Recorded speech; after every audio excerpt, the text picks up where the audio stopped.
pessoal, eu sou a Dani Jacobsen, sejam muito bem-vindos a mais um episódio do Mãe Sem Culpa. Hoje no programa vamos olhar com muito carinho para um período que transforma tudo, a primeira infância. E para esse assunto eu trouxe o pedagogo e pesquisador que é uma referência quando o assunto é desenvolvimento infantil. Seja muito bem-vindo, Paulo Fock. Obrigado, Dani. E aí, Paulo, que prazer, que honra, né, tu vir aqui no programa Mãe Sem Culpa. E agora, antes da gente começar, eu gostaria, assim, que tu te apresentasse, falasse um pouquinho sobre o teu trabalho, sobre as tuas especialidades, que eu sei que, assim, ó, né, é grande ali, é meio extenso, né? Bom, quero dizer que primeiro é que é um prazer estar aqui. Amei o nome do programa, acho que isso é contemporâneo, né? Tratar a mãe nesse lugar, outro que não construído na culpa. Eu sou pedagogo, eu trabalhei muitos anos com criança, de 0 a 6 anos. E nesse trabalho com crianças, que foi desde um professor de dança de crianças a professor, eu fui migrando para a formação de professores e fui trabalhar também no campo da pesquisa, na formação inicial na universidade. E desde então eu tenho trabalhado com políticas públicas, junto ao Ministério da Educação, por exemplo, a assessoria de municípios, em pesquisas que têm impactado escolas, né? E sempre se perguntando sobre qual é o nosso papel numa instituição de educação infantil para promover o pleno desenvolvimento das crianças. E nesse lugar fazendo intersecções e diálogos com as famílias que são nossos grandes parceiros para pensar o desenvolvimento integral das crianças. Então, assim, num resumo muito rápido, essa é a minha história dentro do campo da educação infantil. Nossa, né, extenso, né, mas isso aí, parabéns pelo trabalho, eu te acompanho no Instagram, assim, ó, é excelente. Quando eu coloquei o teu nome ali, muita gente, eu amo ele é maravilhoso, sabe? Veio muitos comentários Que legal. Muito legais te elogiando, né? Enfim. Então a gente vai começar, tá bom? A primeira pergunta que eu queria te fazer é por que a primeira infância ela é tão decisiva na vida toda? Essa é uma descoberta relativamente contemporânea do ponto de vista de uma ciência mais exata, como a neurociência, por exemplo. Se a gente recorre a campos dos estudos mais qualitativos e sociais, como a pedagogia e a psicologia social, esse é um argumento já bastante antigo, que vai dizer mais ou menos o seguinte: nos primeiros anos de vida, a gente constrói tudo aquilo que é a base para a construção de uma vida inteira. Então, as comunidades originárias, elas costumam dizer que a infância é um terreno que a gente sempre pisa, né? Todo mundo, todos nós, nas nossas histórias adultas, inclusive, a gente vai se remontando nas histórias infantis. Mais recentemente, a neurociência, e aí com o uso de outras tecnologias, vem mapeando e mostrando como o desenvolvimento cerebral, as sinapses de um bebê, sobretudo nos primeiros 1000 dias, né, até os 3 anos, ele acontece numa intensidade tal que em nenhum momento outro da vida tem tanto desenvolvimento e tanta sinapse como nesses primeiros 1000 dias. E com isso a gente foi construindo um argumento bastante importante, quer para o campo da educação, mas para o campo da saúde, da psicologia, da assistência social e inclusive das políticas públicas, de que o investimento numa atenção integral à primeira infância, ele é um investimento a curto, médio e longo prazo, porque nós estamos construindo um início de vida mais equânime, né, para todas as crianças, ou seja, todas as crianças, independente do grupo social que pertencem, podem ter direitos desde da sua chegada ao mundo muito parecidos, né, atendidos, do direito à proteção, direito à alimentação saudável, direito à segurança, à saúde, à educação, a cuidados responsivos, que são os eixos que compõem esse campo do desenvolvimento integral da primeira infância, porque se a gente agir atentamente nesses primeiros anos de vida de uma criança, a gente está construindo o que em termos técnicos se chama funções executivas, que é aquilo que de um bebê até o resto da sua vida ele vai precisar, que tem a ver com atenção, com concentração, com saber responder às demandas dos outros, a perceber o outro, a conjecturar elementos distintos, a raciocinar numa situação X ou Y. Então, tudo aquilo que a gente precisa, a linguagem, por exemplo, tudo aquilo que a gente precisa para o pleno desenvolvimento de um ser humano, ele se consolida, ele se fortalece nos primeiros anos de vida. Se, por um outro lado, a gente não é atento a isso, né? E é o que a gente chama de produz um ambiente com um estresse para as crianças. Estresse aqui no sentido de que a gente sempre tem que tomar cuidado para falar isso, que às vezes as pessoas entendem como não podemos dizer não para as crianças, e não é isso, né? Estresse é entendido aqui como alguma coisa demasiada àquilo que uma criança pode suportar. Então, vai de violência, a falta dos cuidados básicos, como alimentação, higiene, atenção, a coisas mais complexas, né? Então, esse tipo de estresse, na vida de uma criança bem pequena, nos seus primeiros 1000 dias, prejudica a construção dessas sinapses. E isso vai acabando deixando lacunas para o desenvolvimento da criança a longo prazo. O nosso cérebro ele tem uma plasticidade, o que isso significa que ao longo da vida a gente pode ir recuperando essas lacunas. Mas o melhor e o ideal é que a gente construa, nesses primeiros anos de vida, as melhores oportunidades, um cuidado e uma atenção integral para o desenvolvimento pleno das crianças, né? Eu costumo dar um exemplo para as minhas alunas na pedagogia, que é, quando eu era professor de bebês, né? O que acontecia num mês de vida de um bebê, chegava na escola mal engatinhando, daqui a pouco, no final de um mês ou dois, já estava querendo se firmar e caminhar sozinho, né? Esse grande passo de desenvolvimento que acontece num período de tempo tão curto, a gente nunca mais repete. Na vida adulta, a gente pode comparar que o que acontece numa década da nossa vida em termos de desenvolvimento é o que acontece num mês de vida de um bebê, de tanto que um bebê se desenvolve. Basta a gente observar e acompanhar um bebê se desenvolvendo. Maravilhoso. Mas já pegando esse teu gancho aí, né, que tu falou, o que a ciência hoje já comprova, então, do desenvolvimento infantil? Então, ela já comprovou que a gente começa o desenvolvimento da linguagem, a gente começa no período gestacional, por exemplo, a construção do sabor, né? Aquilo que a criança vai ter mais aderência a sabores mais amargos, mais doces, mais azedos, ácidos, enfim, desde a gestação, a partir do tipo de alimentação que uma mãe tem, por exemplo.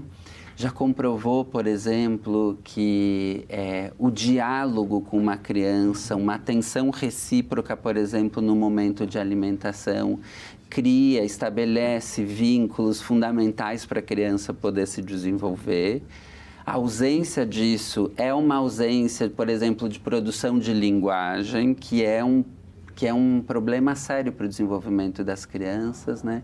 E comprovou o que eu acabei de te explicar, que é o mais importante, que o maior pico de desenvolvimento de um ser humano, ele acontece nos primeiros 1000 dias. O maior pico de sinapses que o nosso cérebro vai fazer, ele vai acontecer nos primeiros 1000 dias. Depois, a gente precisa ir fazendo podas sinápticas. Então, a gente vai saindo dessa abertura mais ampla em relação ao mundo e às coisas e virando mais especialista da língua, especialista da cultura.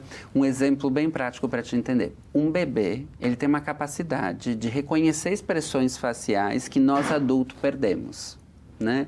Ele consegue perceber sutilezas da expressão facial e de diferenças, por isso que ele sabe reconhecer rapidamente, mesmo com uma visão ainda em formação, ele consegue perceber rapidamente as figuras familiares dele, que é algo que a gente vai perdendo tamanho apuro para perceber a expressão de um ser humano e que na vida adulta a gente vai começando a perder, por exemplo, né? Percepções de linguagem corporal, gestos muito sutis, né? Tem um estudo muito legal sobre mães e bebês que mostra o que acontece, né? Mapeiam a mãe e o bebê quando a mãe está amamentando e naquele diálogo que às vezes é um resmunguinho, às vezes é uma música, às vezes é uma conversa, né?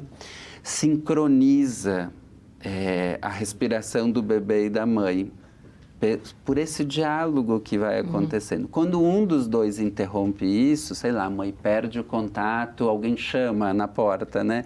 E ela perde o contato e olha para fora, desorganiza a respiração da mãe e do bebê. Por isso que às vezes o bebê morde o peito da mãe ou para de mamar como querendo dizer, volta, que a gente está numa conversa aqui, né? Olha que legal, que é muito legal observar aquilo que por muitos anos se negou, de que, bebê não percebe o mundo. Ao contrário, percebe talvez mais do que em qualquer outro momento da vida. Bom, pegando também agora esse gancho que tu falou de bebê, tu gosta de falar, né, que as crianças, desde bebê, elas são protagonistas da própria história. O que isso significa dizer na prática? É bom tu trazer isso agora, porque por muito tempo o campo científico, no campo do senso comum isso ainda é muito tratado, né? Mas no campo científico se achava que bebê só reagia ao mundo, né? Então, inclusive dali nasce muito o debate e a perspectiva de uma estimulação precoce, como se a gente tivesse que antecipar coisas à vida dos bebês, como se a gente tivesse que estimular para que ele pudesse se desenvolver. A ciência mais contemporânea, né, e nomeadamente a epigenética, ela vai mostrar que um ambiente adequado, criar boas condições em termos de relações, de espaço, de bem-estar físico e emocional, de approach, né, da relação adulto com a criança, ele é um fator que permite a criança a protagonizar o seu desenvolvimento, ou seja, permite ela perceber o seu corpo no tempo e espaço, permite ela se dar conta sobre os seus pontos de apoio para querer virar e eventualmente mais tarde começar a caminhar, que ela tenha um input de querer dialogar, de querer falar.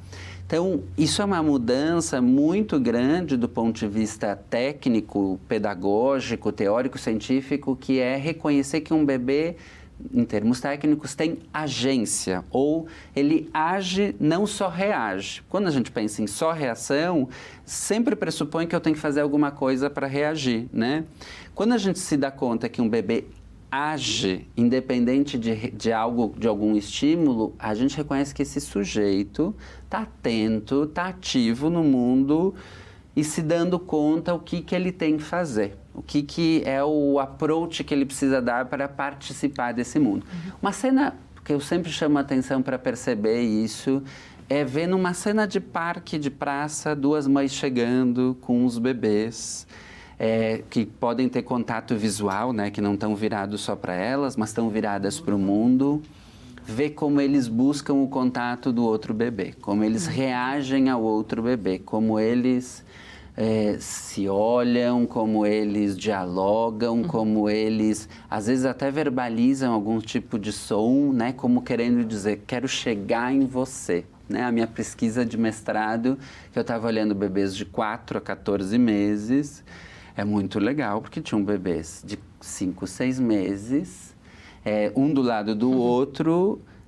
Teoricamente, nenhum deles fala, né? Nenhum deles usa da palavra para interpelar o mundo, mas como eles iam fazendo diálogos que uma atenção muito grande, uma observação atenta a eles me deu a chance de mostrar, que esse diálogo começava por um jogo de olhares, né? Então, um convidava o outro a olhar para direções, reagia ao olhar do outro.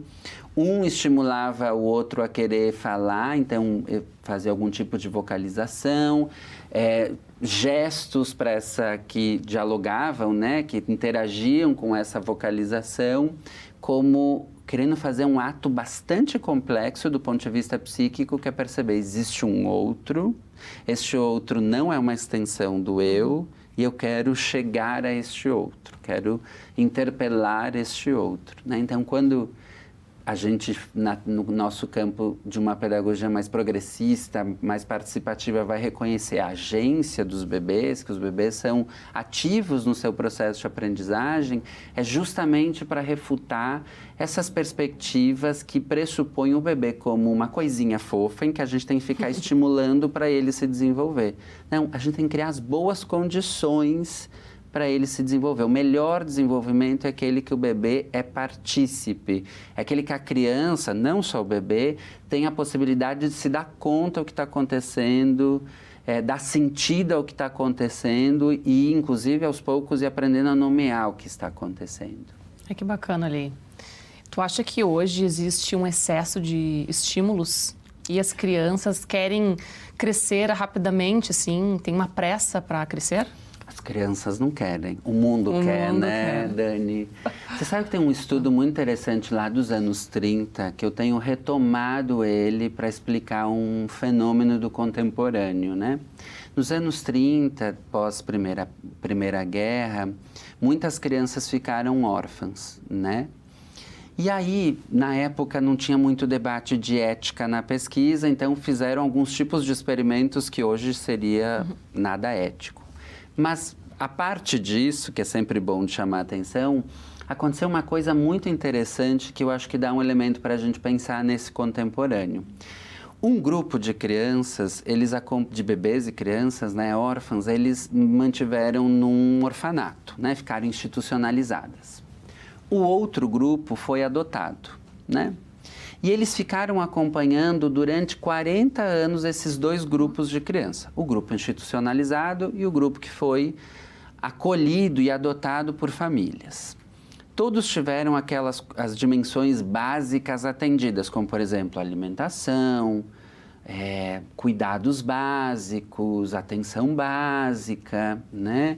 Moradia. Tinha uma diferença entre os dois grupos. O grupo que foi adotado reestabeleceu vínculos com as famílias. Teve um olhar afetuoso que acompanhou a história deles nesses 40 anos. O outro grupo que ficou institucionalizado, não. Eles ficaram numa instituição com os cuidados básicos, mas não criaram vínculos com ninguém. O que aconteceu a longo prazo? Esse grupo que foi adotado se desenvolveu, cresceu, estudou, foi trabalhar, teve uma vida plena, né? O grupo que ficou institucionalizado, muitos sucumbiram na adolescência, morreram até a adolescência. Muitos não desenvolveram linguagem. E aqueles poucos que cresceram, que chegaram à vida adulta, tinham um cérebro 40% menor do que o outro grupo. Resumo da ópera, o que isso diz pra gente? Que a gente se torna humano, a gente não nasce humano. E a gente se torna humano na relação com outros humanos.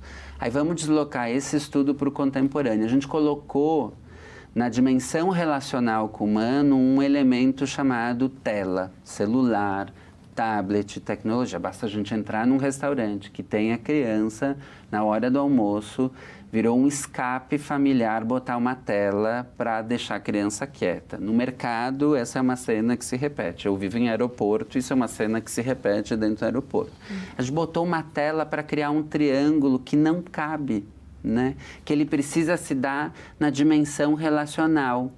E aí a gente vê nas crianças desse contemporâneo alguns comportamentos. A gente vê crianças que estão com comportamento mini adulto e que são, inclusive, fonte de exploração dos pais na internet, né? E a gente tem vários exemplos de crianças digital influencers, né? Que isso é um grande crime. Hoje, com o ECA digital, isso é considerado um crime, né? Então, a gente vê que as crianças, não mudou o sistema de desenvolvimento das crianças. Eu tenho 41 anos, de quando eu era um bebê e agora. A gente tem a mesma estrutura biológica para se desenvolver. O que mudou foi as dimensões externas que estão exigindo e demandando dessas crianças uma performance que não é para elas, né? E estão esquecendo de que talvez a maior responsabilidade adulta nossa, de pais, de professores, de tomadores de decisão, é no acolher essas crianças que recém chegam ao mundo e ajudá-las a se tornar humano, né? Ajudá-las a se tornar humano na relação, nos encontros, no diálogo, na conversa, no contato visual, né? Antes eu te falava na tua primeira pergunta, bom, qual é a grande descoberta que a gente tem? Que as crianças têm um estado de percepção e atenção que a gente não repete mais na vida adulta. Então, olhar para uma criança e dialogar com uma criança verdadeiramente é um princípio de construção dessa humanidade muito importante, que a gente não pode botar junto uma tela que vai ou criar grandes atrasos no desenvolvimento dessa criança, grandes prejuízos no desenvolvimento dessa criança, ou criar um estímulo a uma performance de necessidade de validação, né, de aceitação do outro, de performar uma adultice. Então, aquelas crianças que a gente vê fazendo sucesso na internet, assim, que performam uma vida adulta. Isso não é nada interessante para o desenvolvimento da criança. Isso deixa uma lacuna que vai ficar para o resto da vida. Haja terapia para essas crianças quando chegarem na adolescência e na vida adulta para poder se desenvolver e recuperar isso que adultos que não foram responsáveis não estão fazendo agora no momento que tem que fazer. Um cuidado atento, pleno e permitindo que essas crianças possam ser criança, né? A gente aumentou a expectativa de vida, a gente está lá, sei lá, com 70, 80 anos com uma expectativa de vida, isso é uma marca bastante grande na nossa história da humanidade, mas a gente não ampliou o tempo de ser criança, ao contrário, né? O que antes a gente considerava até pouco tempo atrás que era criança até 12 anos, hoje já mudou, ela está se reconhecendo que a partir dos 9, 10 anos isso já está se alterando e que essa adolescência está se estendendo até 32 anos, né? A infância, que é um momento estruturante, crucial para o desenvolvimento de qualquer ser humano, diminuiu. A gente precisa proteger e dar às crianças o direito de ser criança, de não ter responsabilidade adulta, de não ter agenda adulta, de poder fabular, inventar e pensar coisas que é só as crianças que conseguem conjecturar desse modo, porque esse é o único momento de, quem sabe, essas crianças criarem reservas afetivas, criativas, emocionais para a vida delas. E a culpa seria desses estímulos, né, excessivos, né? Muitos por conta dessa dimensão com a relação com o digital. Tem um psicólogo americano bastante importante nesse tema, que é o Jonathan Haidt, que ele fez um estudo, inclusive, longitudinal, né?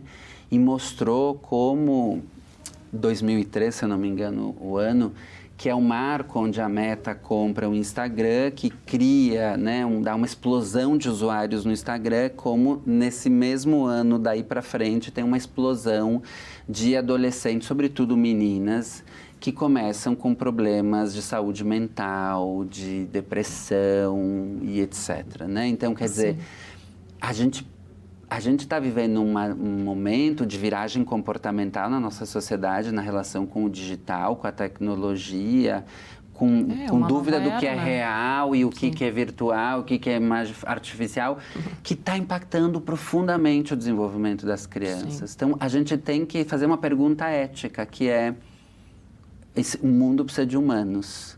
Se eu acolho um sujeito que chegou ao mundo, como que eu ajudo ele a crescer humano, né? A se tornar esse humano que preserva essa humanidade para dar conta deste mundo complexo. Sim, é porque a gente está numa era de tecnologia, né? Tu falou da inteligência artificial, não tem como fugir muito disso, porque é uma era tecnológica, ok.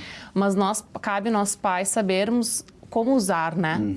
Não usar em excesso, saber a hora, né? Porque, enfim, tá aí, não tem muito como fugir também disso, mas sim, concordo contigo. Tem uma questão, né, Dani, que é a Sociedade de Pediatria, ela recomenda até 0 a 2 anos, zero tela, né? Por quê? Afeta o desenvolvimento da linguagem. afetar o desenvolvimento da linguagem tem desdobramento para o desenvolvimento de todo o resto da criança, assim, cognitivo, emocional e etc. Né? Então, de 0 a 2 anos é zero linguagem, é zero tela, desculpa, para não afetar a linguagem. A partir dos 2 anos, muito pouco, é 1 hora por dia. Eu, acompanhando crianças, eu trabalho há 20 e poucos anos nessa área, e vendo o efeito da tela no desenvolvimento das crianças mais contemporâneas, sobretudo pós-pandemia, eu mantenho a regra, zero tela.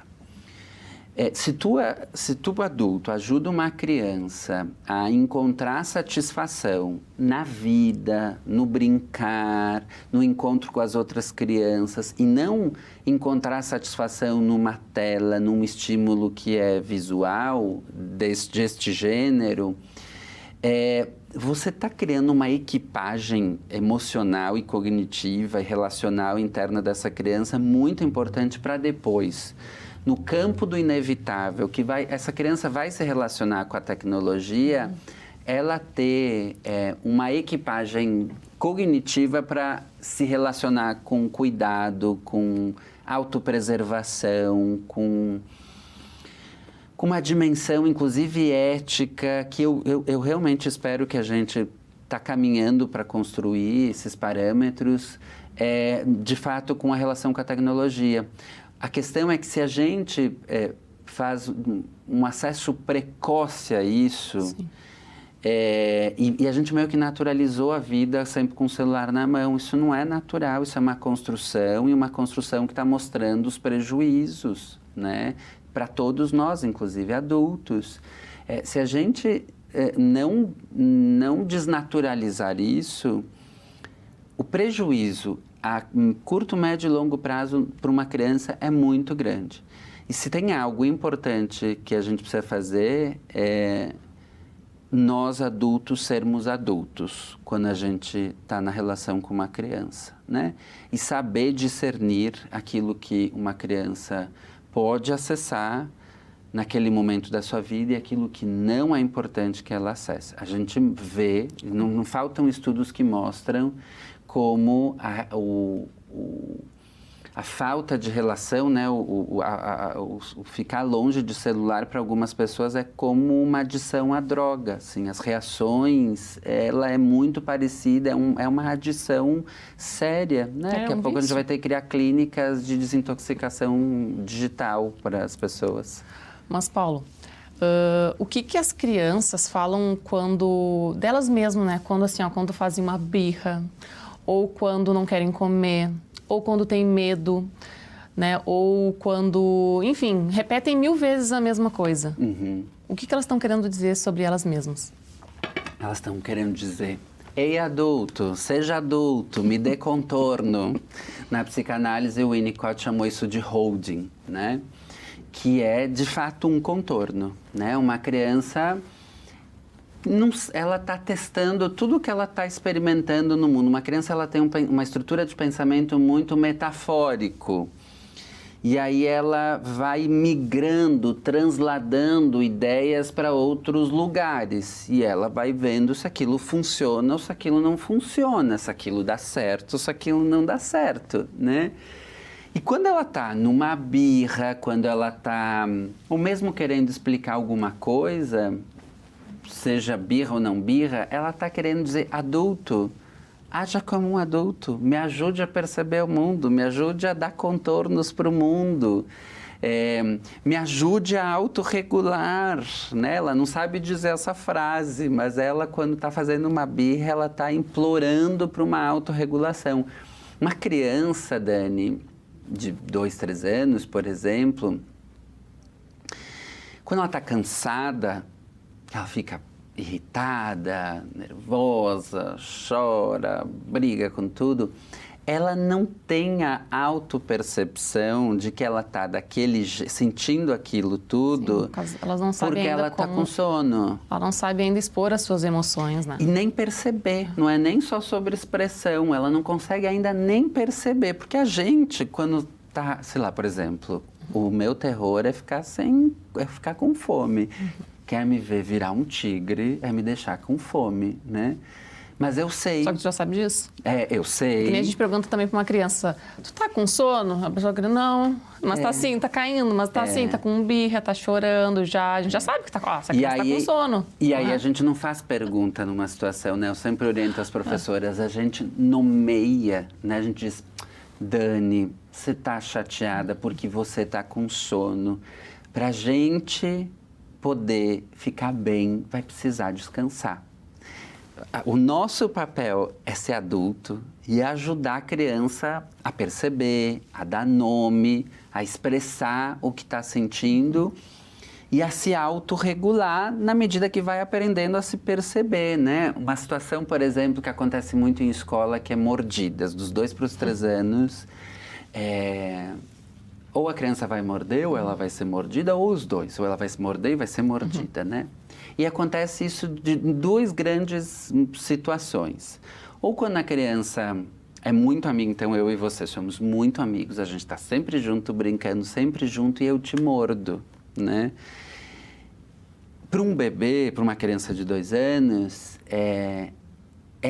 eu sinto tanto afeto por você que eu não sei expressar todo esse afeto. É tanto que eu tenho vontade de morder. Nós adultos também temos isso, né? A gente pega as crianças e diz, que vontade de dar uma mordida. Só que a gente regula o maxilar e sabe que não pode morder forte. Sim. Uma criança, ela não tem equipagem para demonstrar. Assim. Ela quer, e ela morde, assim, às vezes elas chegam a dar umas tremidinhas, assim. Um adulto que vê isso e diz, por que você fez isso? Está fazendo uma pergunta idiota. Porque se a criança soubesse por que ela não faria isso, né? Ele vai dizer, você gosta muito da Dani, né? Por isso que está mordendo ela. Só que se a gente morder quem a gente gosta, a gente machuca. A gente tem que fazer carinho. A gente tem que dar um beijo, a gente tem que segurar na mão, a gente vai ajudando a criança a construir a linguagem do afeto, né? Ou, por exemplo, numa disputa de brinquedos, que um está puxando e o outro... Ela está nesse momento, e aí, às vezes, no momento, mordeu. Por quê?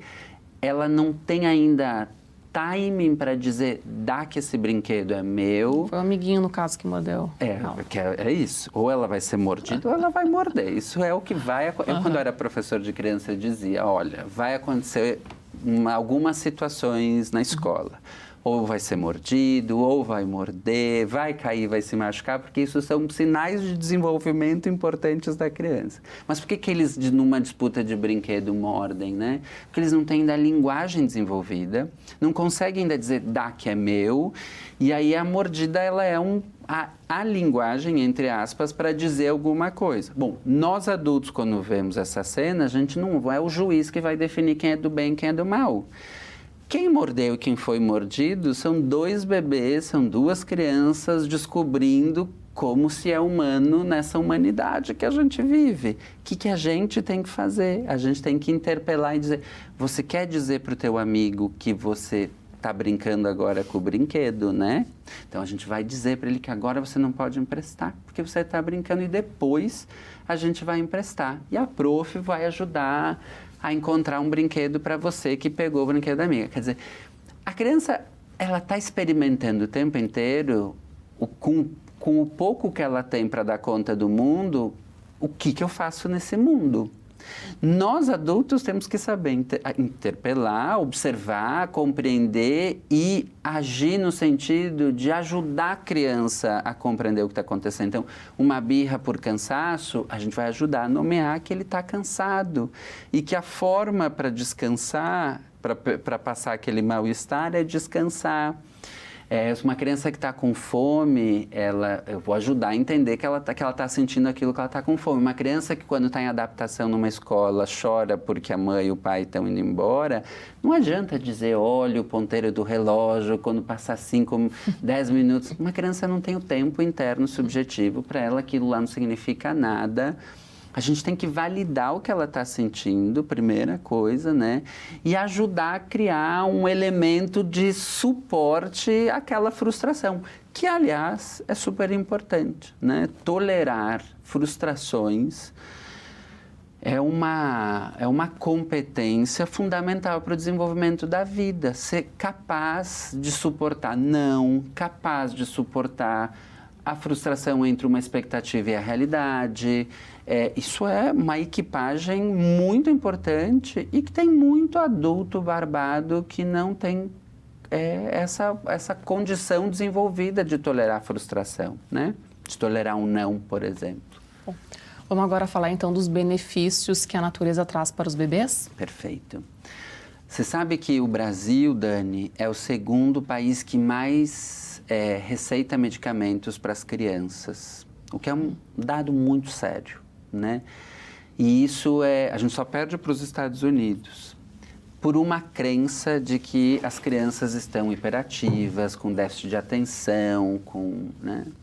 O Richard Louv, que é um grande pesquisador do tema da área da natureza e da infância, ele vai, nas suas pesquisas, criar um conceito que é o déficit de natureza. E ele se dá conta que as crianças desse contemporâneo estão cada vez mais sem irmãos, vivendo sozinhas em casas, em apartamentos, sem pátios, em ambientes cada vez menos seguros, então circulam menos pelas cidades, né, pelas praças.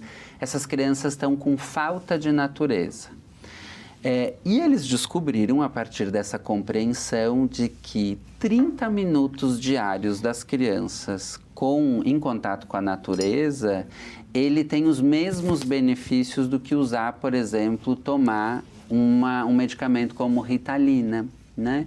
Ele ajuda a criança a se autorregular, ele ajuda a criança a gastar sua energia, a estar atento. É muito bonito ver como as crianças se pegam observando o minúsculo da natureza, né? Elas têm um apreço estético pelo mundo que, diga-se de passagem, em tempos de novas compreensões climáticas, é fundamental a gente ter como um outro estado de relação com a natureza que não seja aquela construída pelo antropoceno, né? Aquela ideia de explorar a natureza. Mas a ideia de preservar, de regenerar, de cuidar, né? As crianças têm muito isso e só constroem isso na relação com a natureza. Então, não há dúvidas de que só tem benefícios colocar as crianças na relação com a natureza constante. Para crianças, por exemplo, os efeitos colaterais de medicamentos como a Ritalina, que é o mais difundido, eles são seríssimos, assim, de impacto no desenvolvimento, a motor físico, a outros tantos de bem sérios. Perfeito. Então, a natureza só traz benefícios, né, tanto de autonomia para a criança, como no desenvolvimento cognitivo, emocional. Mas tu falou numa coisa muito importante aí, né, que é sujeira, né? Como é que a gente pode ajudar essas famílias, esses pais assim que têm medo, né, de levar a criança para uma pracinha da sujeira, né? Porque hoje em dia a gente sabe, né, que tem muitas famílias que hiperprotege. Hiperprotege também pelos perigos, né, que a gente tem violência. Então, como é que a gente pode também ajudar essas famílias? Eu acho que isso dispara, né, inclusive para o debate da política pública, né? Como é que as políticas públicas estão acolhendo a primeira infância? Então, criar espaços seguros, arborizados, né? Para as crianças poderem brincar, é uma política pública que afeta o desenvolvimento integral da criança e que nós, que somos as pessoas que podemos decidir isso num voto, por exemplo, temos que estar atento quando existe um projeto de governo que vai dizer vamos cuidar das praças, não vamos arborizar cada vez mais a cidade, não vamos, quer dizer, é por aí que a gente tem que botar ficar... segurança, exato, né? Deixar aquela praça segura. Exato, mas você sabe que eu acho que boa parte...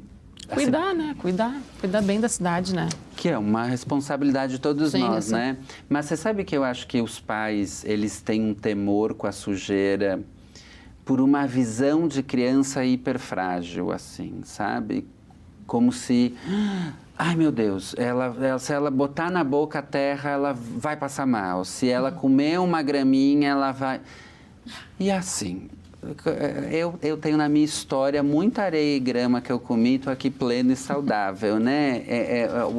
Os estudos da área da saúde, inclusive, mostram, né, que isso não vai ter grandes desdobramentos perigosos para a saúde da criança, né? Vai dar um piriri no máximo e se resolve facilmente. E o efeito disso é uma criança que vai criando imunidade, uma criança que... Por exemplo, eu tinha uma criança, quando eu era professor numa escola, que ela chegou cheia de alergias para a gente. A gente observou o jeito que os pais tratavam essa criança e era uma criança super, hiper protegida. Tinha um histórico, era uma criança que era um bebê de fertilização artificial, in vitro, né? De muitas tentativas dessa mãe. Então, essa mãe tinha um temor para esse filho crescer, né? Por todo o trauma que ela passou, muito grande. Quando ele foi, por sorte, ele foi para a escola cedo, com 1 aninho e meio para 2. Quando ele foi para a escola, vivia cheio de alergias. Quando ele foi para a escola, ele começou a primeiro interagir com outras crianças. 10 primeiros meses é aquilo. Pega todas as perebas que tem possíveis, né? A mãe fica apavorada, mas ela vai descobrindo que esse bebê que ela, no imaginário dela, era muito frágil, não é tanto. Mas essa criança, na medida que ela vai indo para o pátio, vai brincando com a grama, com terra, na caixa de areia, e se suja, e experimenta, e vai criando uma outra relação com o entorno, essa criança vai ficando cada vez mais forte, inclusive de saúde. Foi muito interessante essa história, uma história que me marcou muito, porque eu vi um pai e uma mãe que tinham uma ideia de uma criança super frágil, de repente perceber uma criança com força, competente, que pode estar no mundo, né? E mudou fortemente a relação deles com as crianças, assim, né? Com aquela criança em especial. Então, eu acho que às vezes é legal os pais se atentarem e se fazer essa pergunta, assim, será que eu não tenho uma ideia um pouco frágil do meu filho? Porque ele não é essa fragilidade toda. Essa fragilidade, ela é muito mais minha, adulta, de olhar para ele, de ficar hiperprotegendo do que dele. Tem um estudo muito legal que aconteceu lá em Budapeste, de uma pediatra muito famosa no mundo, que é a Amy Pickler, e que ela acompanhou as crianças da burguesia e as crianças de operários, bebês de operário, no desenvolvimento do motor, né? E os bebês das filhas de operários, eles não tinham tanta cuidado e proteção e, né, evitar qualquer canto, degrau. E essas crianças tinham um desenvolvimento corporal muito mais potente, de muito mais autopercepção do que as crianças super, hiper protegidas. Então, aí tem um dado importante para a gente, né? Como que a gente ajuda as crianças a se desenvolver, protegendo e cuidando, mas não sendo excessivo nesse cuidado e nessa proteção, porque isso pode atrapalhar o desenvolvimento da criança. Paulo, então agora eu quero que tu me falasse assim, ó, existe uma infância ideal? Não. Não existe? Não existe uma infância ideal. A infância é uma categoria geracional que é marcada por vários fatores, que é o fator cultura, o fator idade, o fator geracional, enfim, tem uma série de elementos, espaço, tempo. A gente tem certos princípios que talvez a gente precisa proteger para que as crianças possam se desenvolver plenamente, né? Então, o framework do pleno desenvolvimento, né, do Nurturing Care, que é um padrão internacional, ele vai dizer que aquilo que é fundamental para o desenvolvimento da criança é uma atenção à saúde, atenção a uma alimentação saudável, cuidados responsivos, né? Então, os adultos que estão com essas crianças respondem às suas demandas, sabem ser adultos perto dela, né? De responder às necessidades dela. Segurança, ambientes que não são seguros são altamente danosos para o desenvolvimento das crianças e escola, educação. Então, uma criança ir para a educação infantil, né, esse espaço educacional que a gente chama de educação infantil, que é dos 4 meses aos 6 anos, ele é uma chave para compor esse quadro de atenção ao desenvolvimento integral da criança. Então, não tem uma forma ideal de viver, porque tem as dimensões culturais que se atravessam. Imagina se a gente cria um ideal baseado numa criança urbana de uma metrópole. Eu nasci numa cidade de 3 mil habitantes. Ela estaria longe desse ideal, talvez. Uma criança indígena, né? Então, a gente não fala de um ideal de infância, mas daquilo que há evidências de que, se a gente cuida disso, a gente está atento a um desenvolvimento integral das crianças e que isso é o sustentador para o resto da vida. Paulo, queria te agradecer, então, primeiramente, por esse quadro muito esclarecedor, né, sobre essas perguntas da primeira infância. E agora eu gostaria de falar dessa árvore linda de Natal. Quero agradecer aos meus parceiros, que é o Mundo Mix, que é um atacado de brinquedos, e também o Mário Atacarejo, né? Eles forneceram todos esses enfeites, árvores de Natal.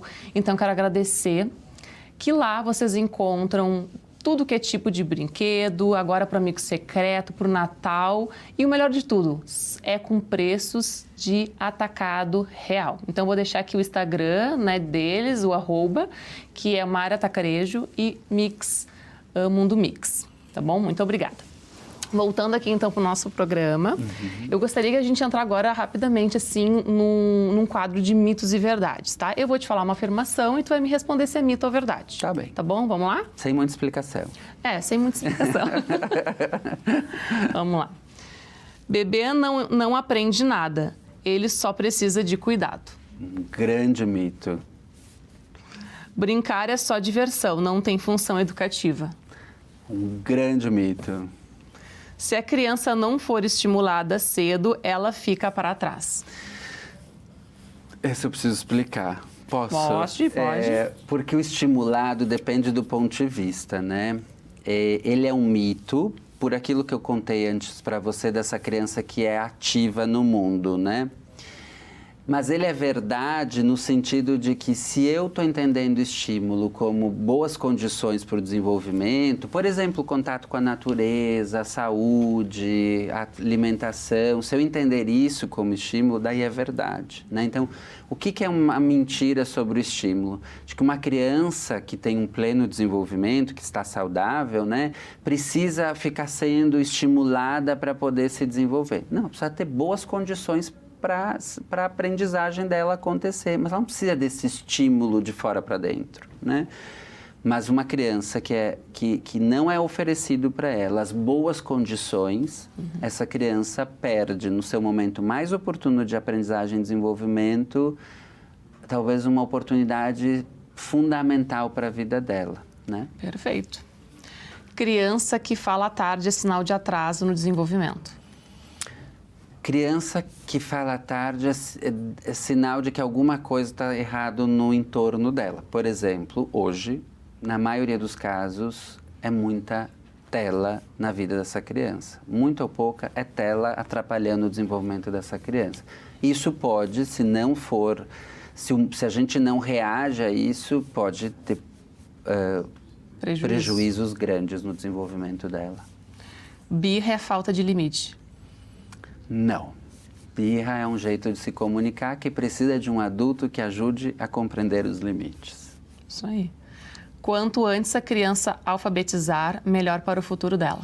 Um grande mito. Os estudos longitudinais mostram, internacionais, da OCDE, num relatório de mais de 46 países, que saiu agora no Start Strong 5, mostram que a escolarização precoce, a médio e longo prazo, tem grandes prejuízos para a aprendizagem das crianças, porque afeta o desenvolvimento da autopercepção delas sobre a aprendizagem.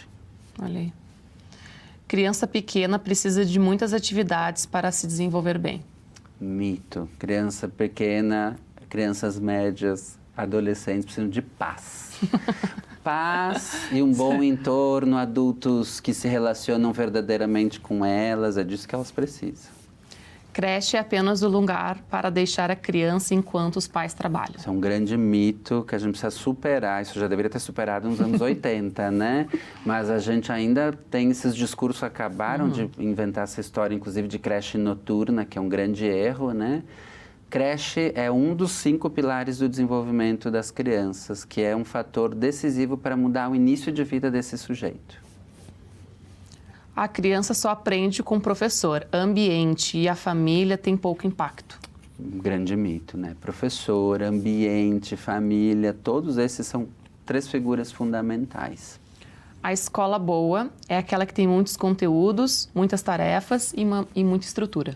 Mito. A escola boa é a que não enlouquece as crianças. Essa é uma boa escola, que deixa elas brincar e que oportuniza boas condições para aprender. Paulo, obrigada por esse quadro de mitos e verdades. E agora a gente vai falar sobre o patrocinador aqui do programa. O programa Mãe Sem Culpa tem o apoio da Euroóptica Iguatemi, que é referência em óculos de sol, armação de grau e lentes.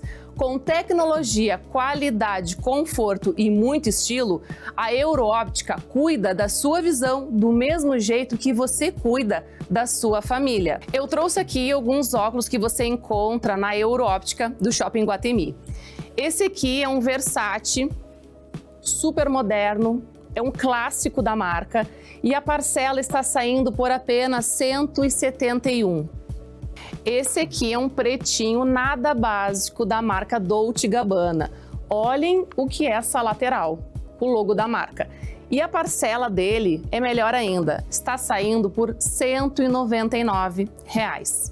Esse aqui é um óculos Miu Miu, que é tendência agora no verão, por ele ser um óculos pequeno. E a parcela dele está saindo 10 vezes de R$ 265. Olhem essa lateral, que arraso. Esse é um modelo masculino e ele está muito sofisticado. Ele é muito estiloso, super elegante e a parcela dele está saindo somente R$ 259. E o programa Mãe Sem Culpa, pensando na família também, eu trouxe a linha Kids, que são óculos super flexíveis e a parcela dele está saindo por apenas R$ 55. Olha que maravilha! Você pode parcelar todos os óculos em até 10 vezes sem juros no cartão de crédito e o diferencial da Euroóptica Iguatemi, que as lentes ficam prontas em até 1 hora. E o melhor, você comprando uma armação, você ganha a lente monofocal.